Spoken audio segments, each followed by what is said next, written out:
The first job in the process is to remove the legs. A small incision is cut between the thigh and the carcass. Turn the bird on its side and then cut down the side of what is called the oyster, which is this area here.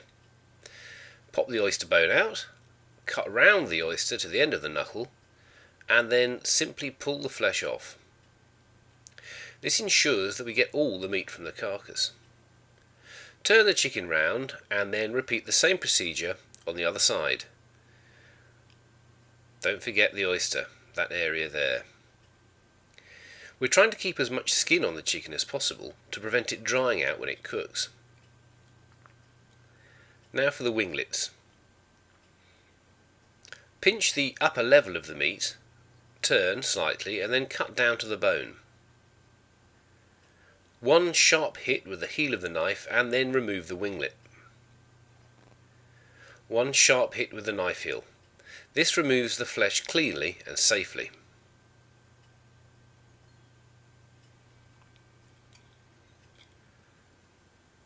From the centre of the bird to the wing bone, we need to gauge a place about halfway. Make an incision right down to the bone. By doing this, you'll reveal the wing joint. Just here. This is easy to cut through with the knife. Turn it round. Again gauge 1, 2, halve, judge the halfway point and cut through down to reveal the wing joint. And then slice it straight through.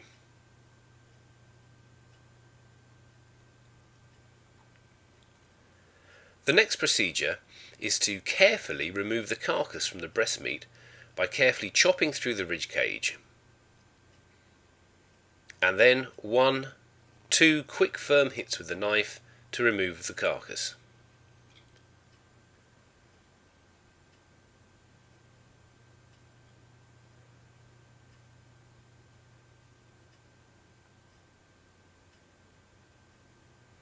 We now need to trim the joints we have created. The aim here is to remove any extraneous fat and skin to ensure an attractive and even pair of wing joints.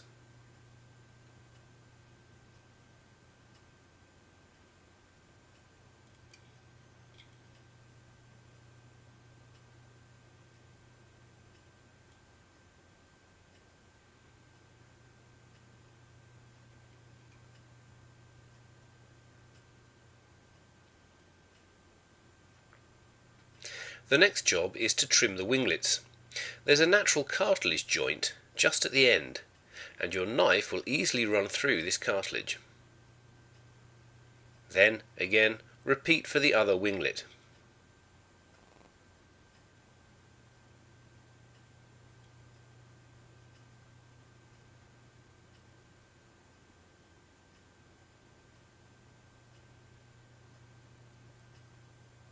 Next, we'll trim the breastbone. Remove any cartilage and excess fat at the top.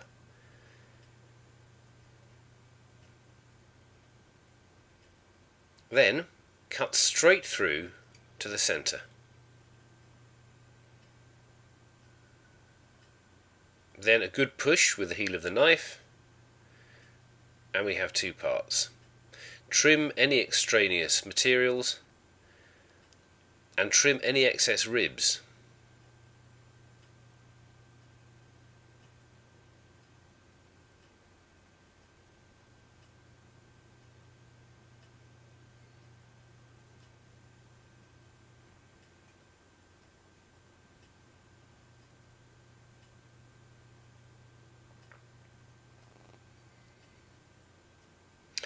The next stage is to separate the drumstick from the thigh.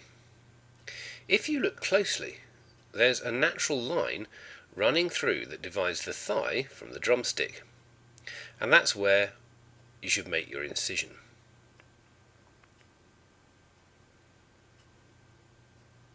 It's very simple, and you have two halves. Trim the top of the feet from the drumstick.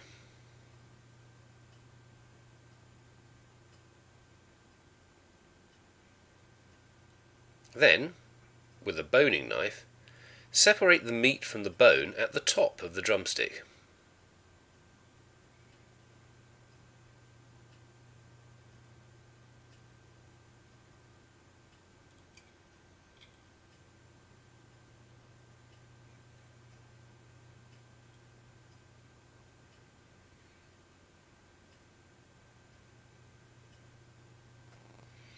Once we have exposed the bone, we need to remove it.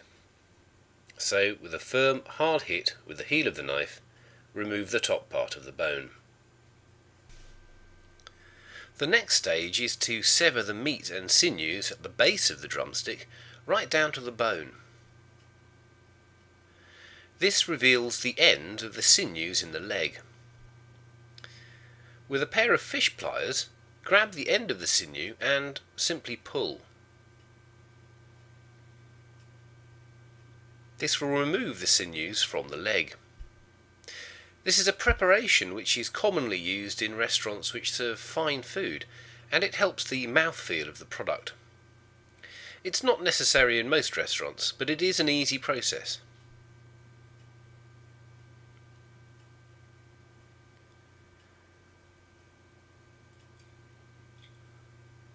Once all the sinews have been removed, get the boning knife and then clean the meat away from the lower part of the bone.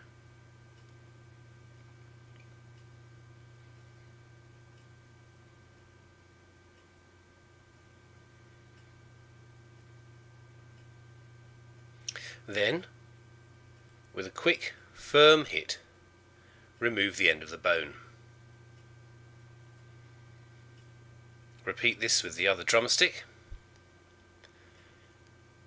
and you'll have two perfectly formed drumstick joints to saute. One of the last pieces to trim is the thigh. Use the boning knife to separate and clean the meat from the bone at both ends.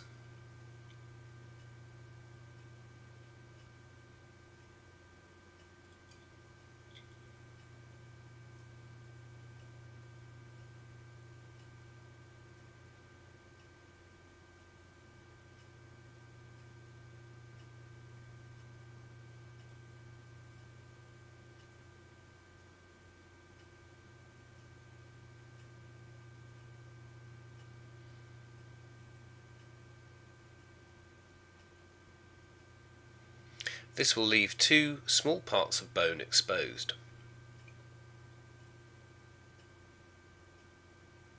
Two firm chops with the heel of the chopping knife will remove both parts of the bone. This will leave a very small bone in the centre of the thigh. Trim any excess skin or fat off the product and then roll in on itself. The final piece to be prepared is the carcass. Remove the neck material, turn around and trim any excess fat,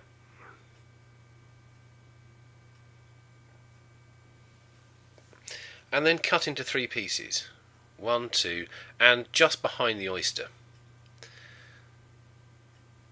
A firm push down with the heel of the knife and you have the three pieces of carcass. There'll be very little waste left, and you'll have two winglets, two drumsticks and two thigh joints, two wing joints, two pieces of breast meat, and the carcass and the trimmings used for making stock.